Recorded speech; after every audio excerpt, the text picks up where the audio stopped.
Today, we expect to see another nationwide day of action against the Trump administration. The grassroots 50-51 movement has hundreds of events planned across the country, an effort to push back against what the movement calls executive overreach. Now, the name 50-51 means 50 protests, 50 states, one movement. There will be rallies, nature cleanups, and food drives as well. Today's protests build on the momentum of the hands-off protests from 2 weeks ago. That was the largest single-day nationwide protest against Trump's second term so far. Thousands of Americans across the country have recently taken to the streets in protest against President Trump's controversial policies and actions. The event, dubbed 5501, was a nationwide movement that aimed to hold protests in every state, with a focus on bringing attention to the grievances many citizens feel toward the Trump administration.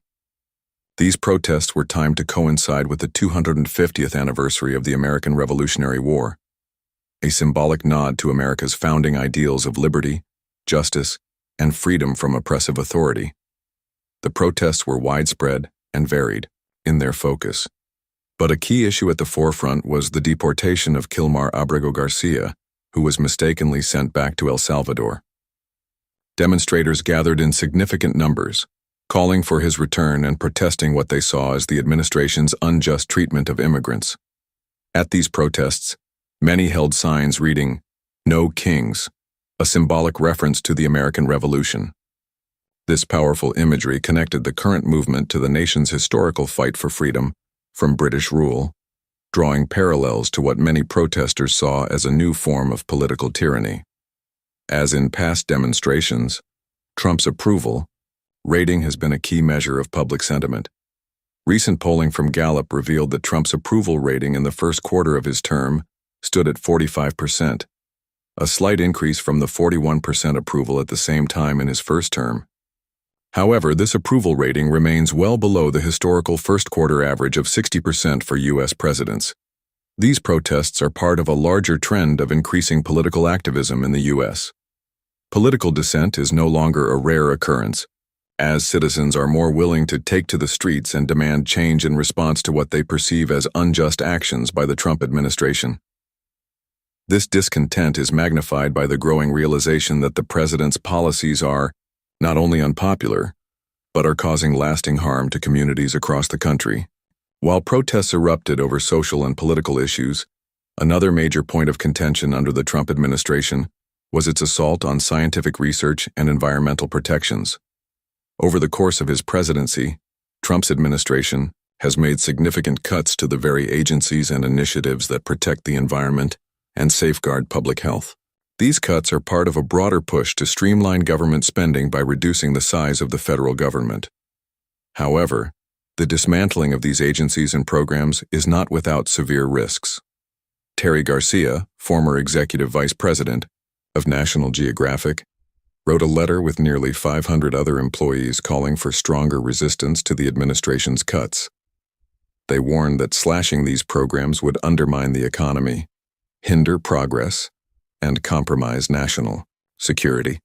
Garcia, who served on the National Commission for the BP Deepwater Horizon oil spill investigation, pointed out the consequences of these cuts. Disasters like Deepwater Horizon and Exxon Valdez are clear examples of what happens when environmental regulations are weakened. The rollback of environmental regulations, including the weakening of offshore drilling safety measures and the reversal of the Biden administration's drilling bans, demonstrates a dangerous disregard for lessons learned from catastrophic environmental disasters. When these measures are erased, it's not just the environment that suffers, it's the economy, the people, and the way of life for millions of Americans. The Trump administration's attacks on scientific institutions like NOAA and the EPA are indicative of a broader trend of undermining the agencies tasked with understanding and mitigating climate impacts. By dismantling these organizations and cutting their budgets, the administration is putting America's long-term environmental and public health at risk. One of the most significant and far-reaching policies of the Trump administration was the trade war with China, which reshaped global markets and the U.S. economy. At the heart of this economic conflict was Trump's goal to reduce the U.S. trade deficit and bring manufacturing jobs back to America. However, the trade war would prove to be more complex and have more consequences than initially anticipated. Trump's administration insisted that the U.S. had the upper hand because of its lower exports to China. However, this view was short-sighted. The U.S. economy is heavily dependent on Chinese goods, and in many categories, China is the world's dominant supplier. As Jason Miller, a supply chain expert from Michigan State University, points out, China produces over 70% of the world's lithium-ion batteries, air conditioners, and cookware, and more than 80% of smartphones and kitchen appliances. The U.S. cannot simply replace these goods with products from other countries. In the short term, American consumers felt the sting of higher prices as tariffs on Chinese imports caused prices to rise. For the U.S. to pivot to domestic production, it would take years to build new factories, supply chains, and train workers, an effort that would cost billions. While China, on the other hand, had already prepared for this scenario, investing in critical industries like energy, agriculture, and semiconductor production. China also wielded economic weapons of its own, including restricting the export of rare earth minerals, which are critical for both consumer products and military technology. It also launched investigations into U.S. companies, and even halted business with major American companies like Boeing. On the global stage, Trump's foreign policy decisions have also been highly controversial. In particular, his stance on the Gaza Strip has sparked international condemnation. In April 2023, Trump met with Israeli Prime Minister Benjamin Netanyahu and reiterated his previous comments about Gaza, calling it an incredible piece of important real estate, and suggesting that Palestinians should leave the region. This statement, though framed as a strategic suggestion, echoed long-standing Israeli plans to ethnically cleanse Gaza and remove the Palestinian population. Trump's statements were seen as an endorsement of these Israeli policies, legitimizing a vision of transfer or forced displacement that had been part of Israeli policy since the 1967 war. By supporting this view, Trump has distanced the U.S. from its historic stance on a two-state solution and Palestinian rights to self-determination. His actions have emboldened Israeli leaders to further their expansionist agenda, and this could have dangerous consequences not just for Palestinians but for the broader Middle East.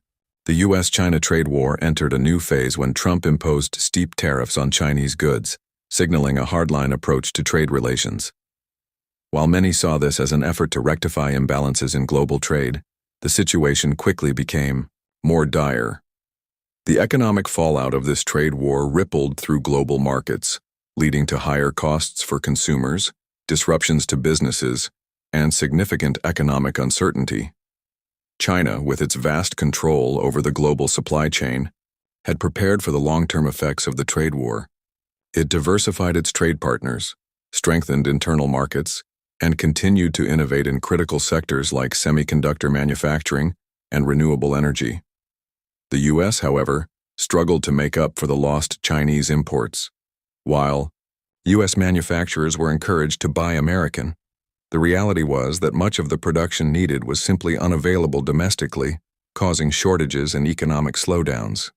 As the trade war continued, American businesses, especially those reliant on cheap Chinese imports, were hit hard.